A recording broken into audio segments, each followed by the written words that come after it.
Wow, this was a nice episode, man. It's just so nice to see that RWBY is starting to become a weekly series now. Because so far in the past, we would have sometimes to wait a couple of days, a couple of weeks for the next episode to come out. But it seems like this time Rooster Teeth nailed it. They got it right, and I'm hoping they keep this up. Unless something else happens, that would still be understandable. But so far, so good. They have been making this a nice routine day scheduled thing, and it's just fantastic to see. Especially seeing how the animation works with the action scenes between Sun and Blake. Now I'll start this episode off with Yang. Yang is at home doing what you expect after someone coming back from a battlefield injured. They're sitting down watching TV, trying to get their mind off of what they're trying to run away from, but it keeps coming back to them in their face. She's watching TV, watching the publicity, the politics, stuff that's going on, and she sees Adam, and she's trying her best to forget all that for now. Just try to recuperate, you know? And it keeps coming back. Then their dad comes along and brings her a robotic arm. Now, we've all saw this coming. The fan art, all that stuff. We all knew Yang was going to get a robotic arm sooner or later.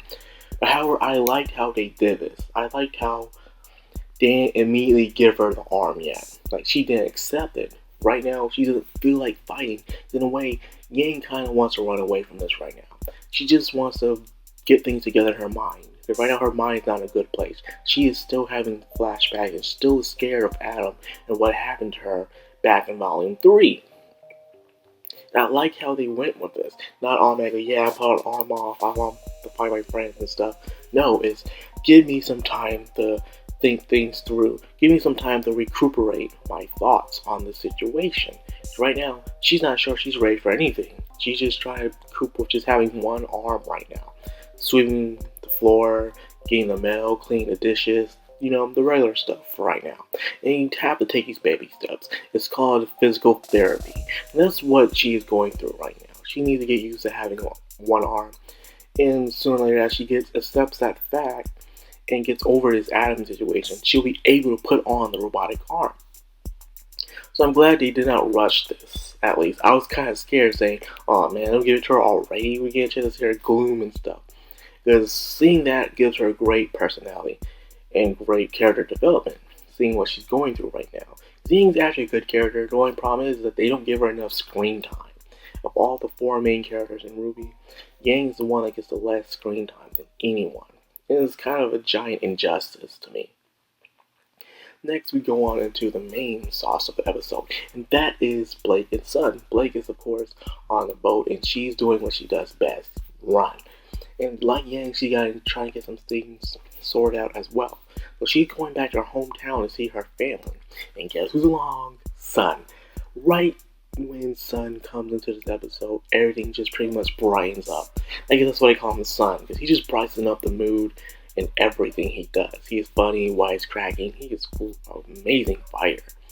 So seeing these two together, I bet it hurt the Bumblebee fandom. I like that. I really, really like that. Now, I think what they're doing is they're really having people fight against each other's fandom.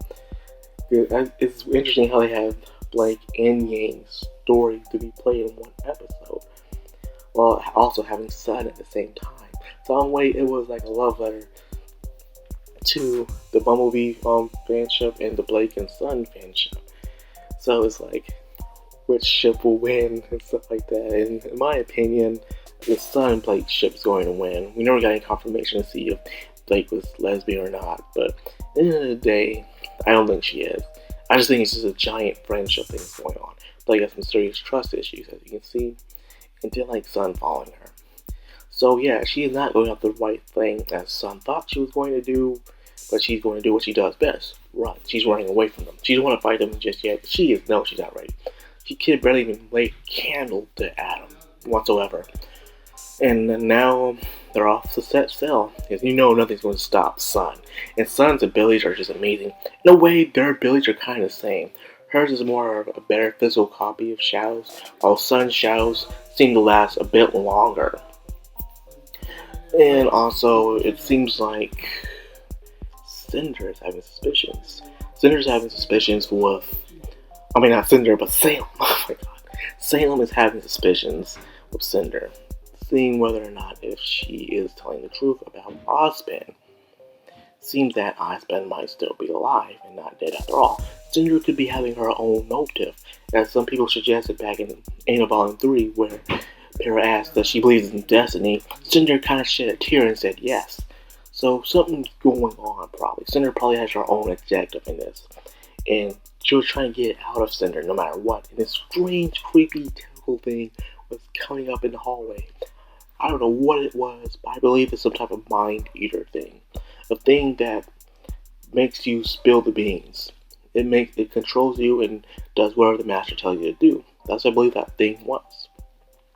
Now, the Grimm that Blake and Son are fighting, I believe that was a Leviathan Grimm.